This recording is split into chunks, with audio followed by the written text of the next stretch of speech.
Oi, gente, bom dia. Estamos aqui para mais uma aula de história, certo?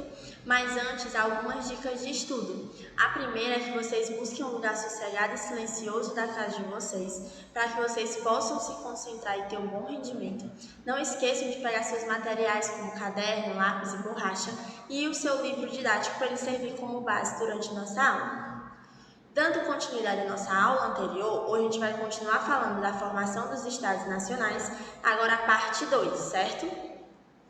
Na aula passada a gente viu as características gerais do sistema do absolutismo monárquico.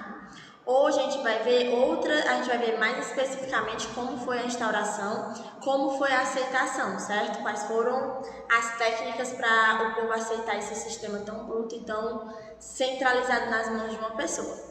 Inicialmente, essa formação dos Estados Nacionais, a implementação do sistema absolutista monárquico na sociedade, se deu principalmente pela influência dos pensamentos do Renascimento, onde trazia essa ideia de centralização, certo? E também o que é que aconteceu? Durante um vasto período, a nobreza,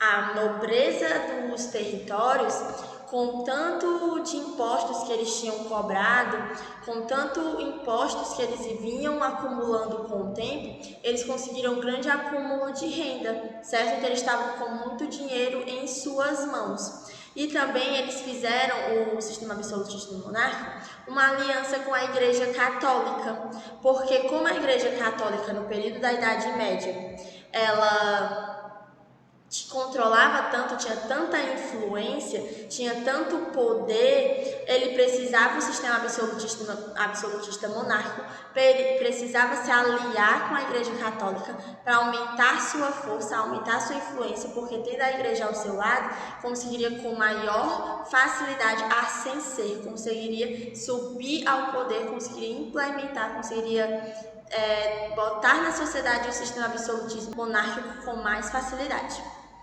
Também foi nesse período que surgiu a classe da burguesia. A burguesia eram os comerciantes e o período do sistema feudal fazia com que eles tivessem muito prejuízo, porque eles tinham altos gastos para comercializar entre os feudos. Para passar por um feudo, teria que pagar algum tipo de imposto. Então, todo aquele sistema feudal tão burocrático fazia com que os burgueses, uma classe nova, uma classe de comerciantes, saísse perdendo, não conseguisse lucrar como eles queriam. E se eles centralizassem o poder, acontecesse a centralização do poder, aonde apenas o rei ia mandar em tudo, ia diminuir essa burocracia, certo? Por isso eles apoiaram a instauração do sistema absolutista monárquico. Também teve a crise dos servos, que foi conflitos sociais. Os servos eles estavam extremamente ali insatisfeitos com o sistema feudal, estavam começando a fazer revoltas contra o sistema feudal. E como não tinha um poder centralizado, ficava difícil combater essas revoltas. Por isso, vários outros conflitos sociais seriam mais fáceis conter, seriam mais fáceis controlar se tivesse um poder centralizado. Então, isso também deu forças para a implementação do sistema absolutista monárquico na sociedade. Então, por conta desse vário contexto social, várias coisas acontecendo, foi favorável naquele período implementar o sistema do absolutismo monárquico dentro da sociedade, com o intuito de centralizar o poder, diminuir burocracia, diminuir conflitos sociais. Eles também tinham bastante renda em suas mãos e fizeram as alianças corretas. Só que aquilo, de uma vez, de repente teve o sistema absolutista monárquico, de repente as pessoas teriam que se submeter ao poder do rei, principalmente os senhores dos feudos, que estavam acostumados a mandar em seus territórios.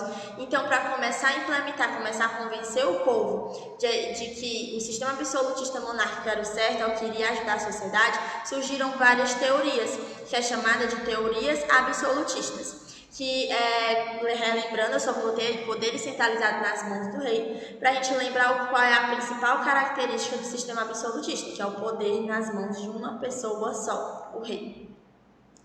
E dentro dessa sociedade absolutista nós tínhamos os nobres.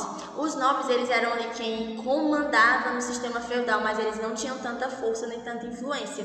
Eles também apoiaram o absolutismo monárquico, porque mesmo não sendo eles no poder, sendo apenas um rei e não a nobreza mais, eles seriam privilegiados por esse rei, então eles não iriam sair perdendo. Nós tínhamos os burgueses nessa sociedade, que era uma classe nova de comerciantes que apoiou o sistema absolutista. Eles eram a sustentação daquela sociedade, porque eles que fazem a maior parte das relações comerciais e entre várias outras atitudes, porém eles não tinham direitos políticos dentro da sociedade, certo? Eles não podiam assumir cargos políticos. Agora nós vamos falar dos principais nomes, dois principais nomes que trouxeram teorias absolutistas fortes naquele período. O primeiro foi Nicolau Maquiavel, que ele viveu de 1469 a 1527. Ele escreveu o livro O Príncipe, onde defendia o poder absoluto dos reis. Ele defendia que o rei deveria sim ter todo o poder em suas mãos. Uma frase mais impactante, a frase que ficou mais conhecida dele, foi: os fins justificam os meios. Essa frase significa que você tem um objetivo final, você pode fazer tudo o que precisar para chegar nele, certo? Então, os fins justificam os meios. Você chegando no seu objetivo, não estou nem aí como você chegou lá, certo? Essa frase virou símbolo, ele usou essa frase para defender o poder absoluto dos reis, certo? Ele acreditava que a centralização do poder era o certo naquele período. Outro nome importante foi Thomas Hobbes, que ele viveu de 1588 a 1679. Ele escreveu a obra O Leviatã, certo? E ele defendia que o rei tinha o poder de salvar a sociedade de ser selvagem. A frase mais conhecida dele: todo homem é mau por natureza e o homem é o lobo do homem. Ele dizia que o homem era o terror da própria sociedade, ele queria acabar com a sociedade. Ele acreditava que o principal problema da sociedade era o homem, certo? Então, que não conseguia controlar seus instintos e coisas desse tipo. Então, ele acreditava que uma centralização do poder seria a salvação para a própria sociedade não acabar com ela mesma. Também surgiu outras teorias, que foi a teoria do direito divino dos reis, que tem a ver porque quando centralizou o poder, mesmo tendo uma aliança com a Igreja Católica iria ter que se submeter às falas do rei. Ele teria que se submeter ao poder do rei, a Igreja, que antes era acostumada a não precisar responder a ninguém. Então, como resposta disso, várias pessoas trouxeram teorias, estudiosos daquele período, teorias para justificar o porquê é tão importante a Igreja estar inserida dentro do governo.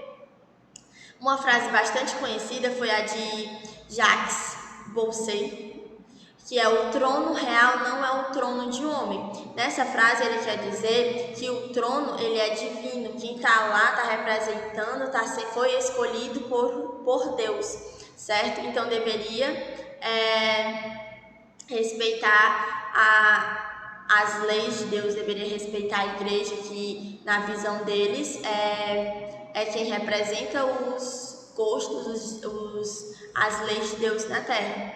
Então, eles queriam uma aliança entre a Igreja e o governo, onde a Igreja pudesse interferir em questões governamentais e fosse privilegiada dentro da sociedade. Um dos principais pensadores foi Jacques Bousset, que ele viveu de 1627 a 1704, ele era um bispo, certo? Ele dizia que o governo era divino, logo os reis deveriam se submeter às leis divinas, como eu já havia falado nesse pensamento que havia na época. E o outro foi Jean Bodin, que viveu de 1530 a 1596. Ele combateu a criação do parlamento, porque o parlamento iria diminuir os poderes do rei. Isso é bem mais para frente, certo? E ele também é conhecido por perseguir pessoas de outras religiões a não ser a cristã. Agora, um exercício de fixação. A frase de Luiz: o Estado sou eu, como definição da natureza do absolutismo monárquico, significa: a unidade do poder estatal, civil e religioso, como a criação de uma igreja francesa, a superioridade do príncipe em relação a todas as classes sociais, reduzindo a um lugar humilde a burguesia enriquecida, a submissão da nobreza feudal para a eliminação de todos os seus privilégios fiscais, a centralização do poder real e absoluto do monarca na sua pessoa, sem quaisquer limites institucionais reconhecidos. Então, a resposta aí, gente, é o item D, que é onde define certamente o que era o absolutismo monárquico, um poder centralizado na mão de apenas uma pessoa que não tinha nenhum limite, ela poderia fazer o que quisesse dentro da sociedade. Então, a resposta dessa questão é o item D. Outro exercício de fixação. Principalmente a partir do século XVI, vários autores passaram a desenvolver teorias justificando o poder real. São os legistas que, através de doutrinas leigas ou religiosas, tentam legalizar o absolutismo. Um deles é Maquiavel. Afirma que a obrigação suprema do governo é manter o poder e a segurança do país que governa. Para isso, deve usar de todos os meios disponíveis, pois que os fins justificam os meios. Professou sua ideia na famosa obra. Qual foi a obra que tinha os fins justificam os meios? Foi o Príncipe, letra E, certo? A gente viu essa frase junto com os príncipes nesse slide aqui, ó. Os fins justificam os meios, de Nicolau Maquiavel, na obra O Príncipe, certo? Então, a resposta dessa questão é o item E. Assim, a gente encerra a nossa aula de hoje. Se você quiser rever essa nossa aula ou qualquer outra, pode acessar o site da escola que se encontra aí, ou o canal do YouTube da escola, Escola Pequenos Passos. Lembrando de baixarem o aplicativo da escola no Play Store para acompanharem as agendas digitais, que é de extrema importância. Espero que vocês tenham gostado da nossa aula de hoje e até a próxima!